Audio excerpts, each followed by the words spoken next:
روان لښکر پر سر د صفوي حکومت بیرغونه رپېدل. مخکې روانو سلګونو سپرو سره کوټونه اغوستي ول. په اوسپنیزو خولیو کې د مازدیګرني لمر ژېړه رڼا پرته وه. میرویس خان ځینې قمندانان او د قبیلو مشران د لښکر مخ ته را روان ول. سیدال خان آس ته پونده ورکړه، تر لښکر مخکې شو، ودرېد، لښکر ته یې وکتل. د لښکر تر مخې پر څو آسونو پسې تړلو څپرو له ځمکې مړه دوړه پورته کوله. لمر د سپرلیو مخ ته سیخ و. د سپرو پر مخونو سیوري پراته ول. دوړو او سیورو له پېژندلو ایستلي ول. سیدال خان بیرته لښکر ته ور وګرځېد، په خوند یې وویل: میرویس خانه، اوس د څپرو راز را معلوم شو. په دې هم وپوهېدم چې ولې دې دا وخت حملې ته مناسب ګاڼه. میرویس خان وویل: خو لا مې زړه پر ځای نه دی، نه پوهېږم ساتونکي به د کلا دروازه راته خلاصه کړي که نه. سیدال خان وخندل: د ګورګین په دې سره کوټ زرې خولۍ کې به نو څوک وایي چې ګورګین نه یې. لښکر ورو ورو د کلا عمومي دروازې ته ورنږدې کېده. د میرویس خان د زړه دربا ډېره شوه. شاته لښکر ګوته پر ماشه روان و. یو ناڅاپه د دروازې غنجا وخته. میرویس خان تر څا تیر شو، خو د لویې دروازې پر سر په برج کې ولاړ عسکر یودم چیغه کړه: دروازه وتړئ، دښمن دی! د ټوپک ډز شو. د میرویس خان ښي لاس ته سپور ولوېد. میرویس خان چیغه کړه: دروازه بندېدا ته مه پرېږدئ. ډزې شوې. له پورته یو پوځي راولوېد، توپونه وغوړمبېدل. د لښکر په شا پاتې وروستۍ برخه کې سرې لمبې راوګرځېدې. د دروازې دوې پلې بیرته سره ولګېدې. څو کسانو آسونو ته پونده ورکړه. آسونه پر دروازه ولګېدل. یوه پله خلاصه شوه. آسونه یو په بل پسې ولوېدل. د دروازې پله پورې شوه، خو ځای ته نه ورتله. د یوه پراته آس نیمایي تنه د دروازې تر لیخک وتلې وه. شاته توپونه وغوړمبېدل. د کلا تر یوه برج سرې لمبې راوګرځېدې. د توپ بله ګولۍ د دروازې له سره تېرې تیږې رابېلې کړې. چیغې شوې. د کلا جنوب ته له پرتو باغونو ګڼو کسانو منډې راوهلې. د توپ ګولۍ پکې ولګېدې. په وینو لړلې پټکي او څادرونه باد باد شول. د دروازې دواړې پلې خلاصې ولاړې وې. پلي او سپاره کلا ته د روانو اوبو غوندې ورننوتل. میرویس خان د کلا په منځ کې یوه دیوال ته کېناست. لومړی یې یو توپچي ته ټوپک ونیوه، ماشه یې کش کړه. توپچي پر توپ پرېوت. لاسونه یې یوې خواته ځړېدلې پاتې شول. ډزې وې، چیغې وې، لمبې وې. د دیوالونو له سره د ګورګین یو یو عسکر رالوېده. شېبه وروسته خبره لاس او ګریوان ته ورسېده. تورې او چړې په وینو سرې شوې. د کلا په منځ کې څو دوکانونو اور واخیست. له برجونو، کورونو او زندانه تورې لوخړې پورته کېدلې. جګړه تر ناوخته تاوده وه. نیمه شپه خال خال ډزو ته ورسېده. سپېده چاو ته یوازې مړه لوګي پاتې ول.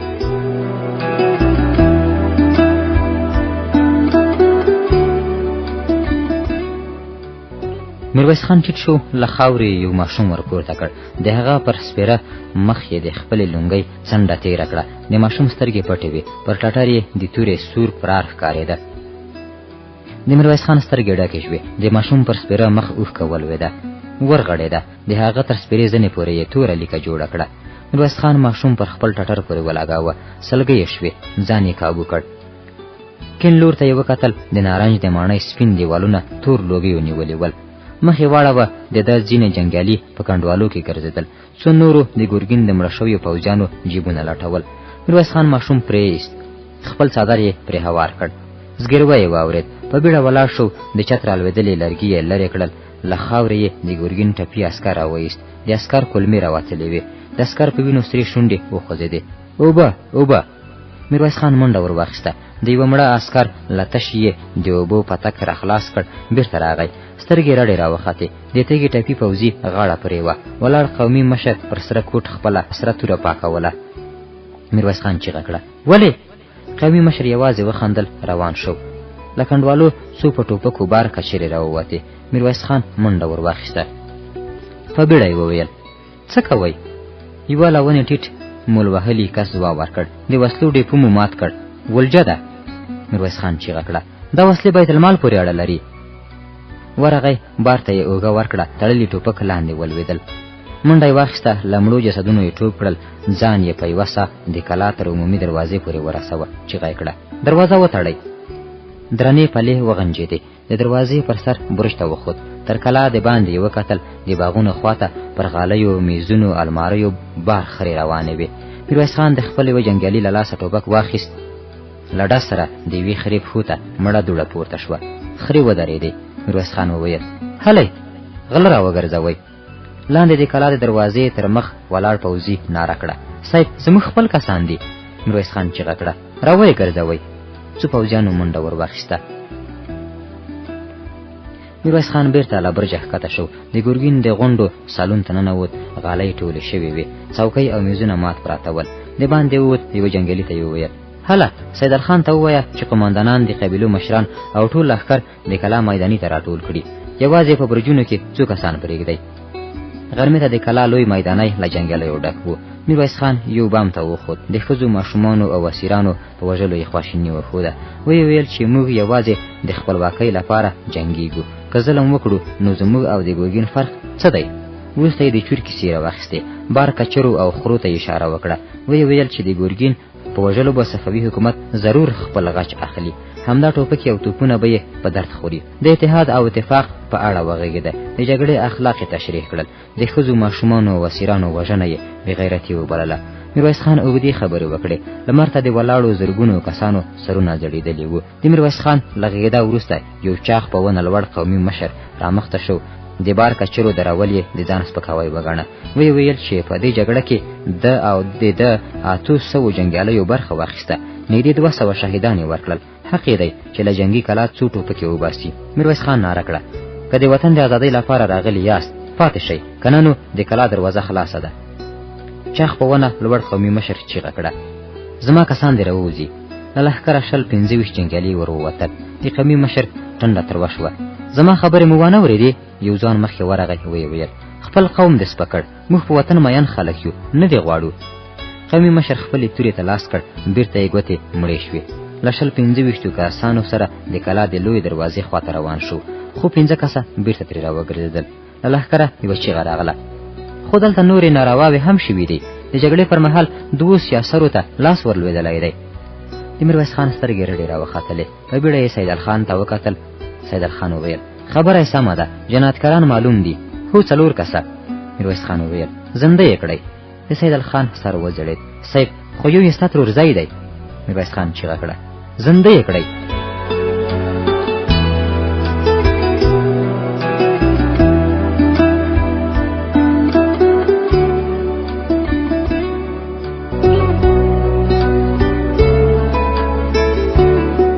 د جنگي کلا د نیولو په 4م مازدیګر ملا پیر محمد میایچي په بیړه کوټې ته راغی. میرویس خان ته وویل چې کاکړو ته د ګرګین د تللي لښکر پاتې برخه را روانه ده. میرویس خان د کلا برج ته وخوت. لرې په تور لښکر پسې دوړه پورته کېدله. د میرویس خان په امر توپونه ډک شول. د صفوي حکومت بیرغونه ودرېدل. په زرګونو جنګیالي د کلا دیوالونو ته وختل. بهادر خان ته یې وویل چې د کلا په میداني کې زر تکړه سپاره ودروي. کله چې د دیوال پر سر لومړنی توپ تش شو له کلا به ور او پر دښمن به حمله وروړي. میرویس خان له خپلو ځینو قماندانانو سره په یوه برج کې ودرېد. ملا پیر محمد میاجي وویل دا 800 کسان نه خبره راته ښکاري. داود خان هوتک سوړ اسویلی ویست. خو د دروازې پر سر ړنګ برجونه به یې وپوهوي چې دلته جګړه تېره شوې ده. میرویس خان وویل کار مه ور باندې لرئ، پرېږده چې رانږدې شي. د ملا پیر محمد میاجي شونډې وخوځېدې. د ګرګین مړینه پټه نه پاتې کېږي، خو که په دې عسکرو کې کوم یو وتښتي توان به مو لنډ وي. میرویس خان پر زینو ښکته شو. د لښکر تر مخ ودرېد. ویې ویل نه غواړم چې په دې 800 کسانو کې یو هم وتښتي. له پورته یې ورخطا ناره واورېده خانه د ګرګین لښکر ودرېد. میرویس خان په بیړه پر زینو وخوت. آسونه ځای پر ځای ولاړ ول. میرویس خان وویل شک یې واخیست. له لښکره څو کسان مخې ته راغلل. میرویس خان ته نږدې د ټوپک ډز شو. میرویس خان منډه واخیسته. د کلا پر دیوال ولاړ پوځي یې پورې واهه. چیغه یې کړه ما نه و درته ویلي چې ډزې مه کوئ. عسکر په ماته ګوډه ژبه وویل صاحب پام مې نه و، ماشه راناکه شوه. میرویس خان په بیړه د ګرګین لښکر ته وکتل. مخکې راغلي آسونه بیرته راګرځېدلي وو. داود خان هوتک وویل اوس څه وکړو؟ میرویس خان وویل د ټوپکو ګولۍ ورسیږي؟ فکر نه کوم. چیغه یې کړه توپونه تیار دي؟ له یوه برجه غږ راغی هو ستا امر ته ماتلی یو. ملا میاجي وویل ورته وګورئ لښکر شاته وګرځېد. میرویس خان چیغه کړه اور. دیوال ولړزېد. څو پرله پسې توپونه تش شول. د ګرګین په لښکر کې سرې لمبې راوګرځېدې. د کلا دروازه خلاصه شوه. بهادر خان او زر سپاره له کلا ور ووتل. چیغې یې وهلې. د ټوپکو له خولو خړ لوګي راوتل. وخت ووت. تورې له تیکو راووتې. تن په تن جګړه ونښته. داود خان هوتک چیغه کړه هلته وګورئ د ګرګین یوه ډله پوځیان تښتي. میرویس خان ور وکتل، لمر لوېدو خواته په څو تورو آسونو پسې نرۍ دوړه پورته کېدله. میرویس خان سړه ساه وایسته. د صفوي دربار دومره ژر خبرېدا به مو تواني کړي.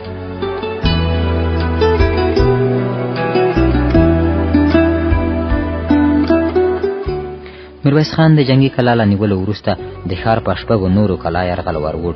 4 کلاوې له جګړې پرته تسلیم شوې، خو د چلزینو او قیتول کلاو مقاومت وکړ. جګړه ونښته. د دې کلاو دیوالونه له ګورګینه نیولو توپونو وخوړل. څه عسکر ووژل شول، نورو لاسونه پورته کړل. له جګړې وروسته د میرویس خان لومړی کار صفوي شاه حسین ته د یوه لیک لیږل و. په لیک کې یې پاچا په درند نوم یاد کړ. وی لیکل چې اوس هم صفوي حکومت ته صادق او وفادار دی.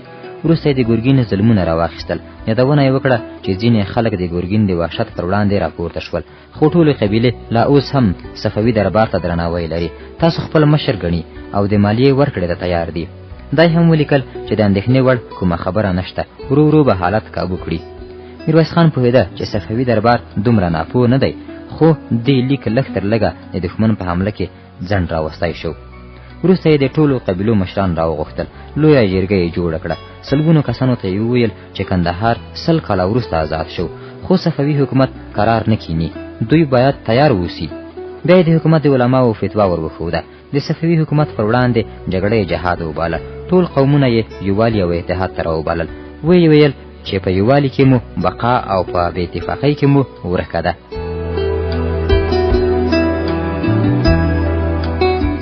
میرویس خان اوږدې خبرې وکړې. ټولې خبرې د خلکو د یووالي او وطندوستۍ په اړه وې.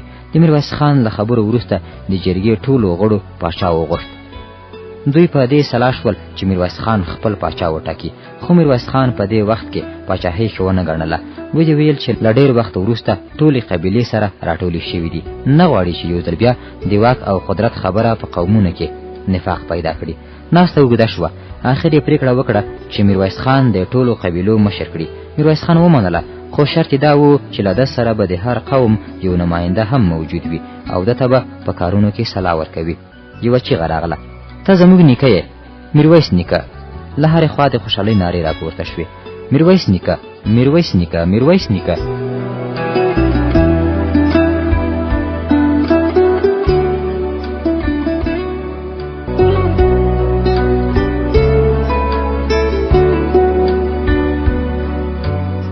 میرویس نیکه پوهېده چې د کندهار ازادي به د کابل مغولي حکومت په ویره کې کړي. دی په 2 جبهو کې نشوای جنګېدلی. ده د خپل ورور یحیی خان په لاس مغولي دربار ته احوال ورولېږه چې د کندهار لخوا به مغولي حکومت ته کومه ستونزه نه پیښیږي. بیا یې له مختلفو قومونو شتمن کسان راټول کړل. له دوی یې د جنګي کلا او نورو 4 کلاوو د ترمیم لپاره مرسته وغوښته. ړنګو شویو برجونو ته تیږې پورته شوې. لوېدلي دیوالونه ترمیم شول.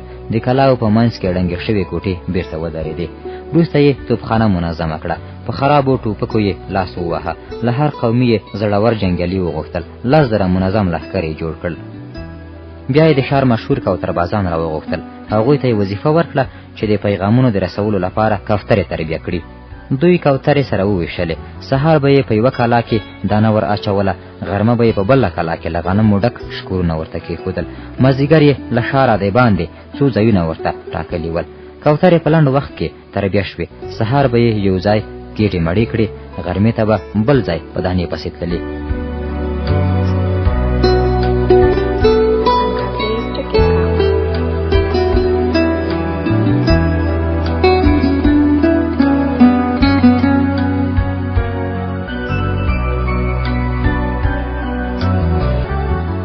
درې میاشتې ووتې، خو د صفوي حکومت کوم درک ونه لګېد. یو ورځ میرویس نیکه د چلزینو په کلا کې د خوراکي موادو د ذخیره کولو ګودام کوت چې یو جنګیالی راغی. نیکه ته یې وویل چې له اصفهانه د شاه حسین خاص استازی محمد جامي راغلی دی. میرویس نیکه جنګي کلا ته ورغی. محمد جامي له عمره پوخ سړی و. سپینه پسته ږیره یې درلوده. له څېرې تازه ښکارېده.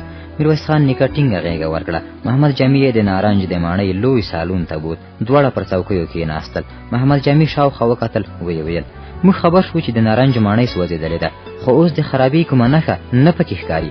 میرویس خان وخندل. بیرته مو جوړه کړه. محمد جامي میرویس نیکه ته وکتل. ویې خندل. پر همدې څوکۍ به ګرګین ناست و. میرویس نیکه وخندل. نیت دې سم ونیسه، خیر دی چې د یو څو ورځو لپاره پر دې څوکۍ زه هم کینم. څه خبره ده، موږ اوس هم صفوي حکومت ته وفاداره یو. تمه ده چې شاه حسین بیرته خپل حاکم راولېږي. محمد جامي په خبره کې ورولوېد. خو په جنګي کلا کې مې ستا لښکر او تیاری ولید. ما ته خو داسې ښکاره شوه چې پر دې څوکۍ دې پاخه اړولي دي. میرویس نیکه وخندل. هوښیار سړی یې، نه غلطېږې، فکر وکړه چې همداسې ده. محمد جامي پیاله ورپورته کړه، له چایو یو غړپ وکړ، ویې خندل. تاوان به وکړې؟ میرویس نیکه وویل. تر اوسه هم چندان په ګټه کې نه وو، یو ځل به همدا تاوان هم وازمویو. خو ته کمزوری یې، په دې څو وړو قبیلو له شاه حسین سره ډغرې نشي وهلی، ملا به در ماته کړي. میرویس نیکه وخندل. موږ په 100 کلونو کې د خپلواکۍ څکه نه وه کړې، اوس یې په خوند وپوهېدو، همدې خوند زړور کړو. محمد جامي وټوخل، ویې ویل. خوښه دی، زه شاه حسین راولېږلم، راته یې ویې ویل چې ستاسو له نیت نه خبر شم او بیرته احوال وروړم. میرویس نیکه وخندل. نو اوس به زموږ په نیت پوهېدلی یې؟ محمد جامي وویل. هو، د وینې بوی مې حس کړ. میرویس خان وخندل، ولاړ شو، کړکۍ ته ودرېد، ویې ویل. موږ په وینو تویولو پسې نه ګرځو، خو که نور زموږ د وینو تږي وي او زموږ په وژلو پسې دلته راځي، روغې پښې به رانه یونسي. احمد جامي ودرېد، ویې ویل. دا د وروستۍ پرېکړه ده؟ میرویس نیکه لاسونه سره وجنګول. 2 کسان راغلل. میرویس نیکه وویل. محمد جامي په جنګي کلا کې تر ټولو پاکې او سوتره کوټې ته روښنایي کړئ. د ده خفګان زما خفګان دی، عزت یې وکړئ او د یوه دروند میلمه غوندې یې وساتئ. محمد جامي په حیرانۍ ورته وکتل، ویې ویل. څه معنا؟ معنا دا چې ته به تر یو څه وخته زموږ میلمه یې. محمد جامي چیغه کړه. خو زه غواړم چې سبا بیرته د اصفهان خواته حرکت وکړم. میرویس نیکه وویل. خو زه نه غواړم چې اصفهان ته ژر ورسېږي. 1-2 میاشتې ګزاره وکړه، ستا په ځنډ کې زموږ خیر دی. میاشت وروسته په هرات کې د صفوي حکومت حاکم محمد خان کندهار ته راغی. میرویس نیکه ته یې وویل چې کندهار بیرته صفوي حکومت ته ورسپاري. خو د میرویس نیکه خبره یوه وه، ویل یې چې نور نو د غلامۍ له ژونده ستړی شوی دی. میرویس خان د هرات حاکم ته هم له ښاره د وتلو اجازه ورنه کړه. ده او ملګرو ته یې د نارنج په ماڼۍ کې د اوسېدو ځای برابر کړ. میرویس نیکه ته وخت مهم و. ده د وخت په سپما کې خپل بریالیتوب لیده. میرویس نیکه څو توپونه له کلاوو وایستل، ځینو ته یې د چلزینو د غره لوړې څوکې وټاکلې، یو شمېر نور یې د ښار په څنډو کې ځای پر ځای کړل. د قومي مشرانو ته امر وکړ چې تر 2 میاشتو پورې 15,000 نور جنګیالي هم برابر کړي. د مني په لومړیو کې خبر ورسېد چې د هرات نوي والي پر کندهار د یرغل لپاره له خپلو 3,000 جنګیالیو سره را روان دی. میرویس نیکه ملا پیر محمد میاجي راوغوښت، ورته یې وویل چې دښمن باید تر کندهاره راونه رسېږي. میاجي له 50,000 جنګیالیو سره له ښاره ووت. د هرات د نوي والي پر لښکر ورغی، څه یې ووژل، څه بیرته د هرات خواته وتښتېدل. صفوي حکومت غلی کېناست. په 1.5 کال کې یې 4 نورې حملې هم وکړې، خو مات شول. آخر د میرویس نیکه جنګیالي دومره زړور شول چې د تبریز د حاکم محمد خان 15,000 کسیز لښکر یې یوازې په 500 جنګیالیو له پښو وغورځاوه. د فرات تر دلارامه پورې مخکې لاړل. محمد خان یې ژوندی ونیوه او په زرګونو ټوپک، آسونه، اوښان، زغرې او څو توپونه یې کندهار ته راوړل.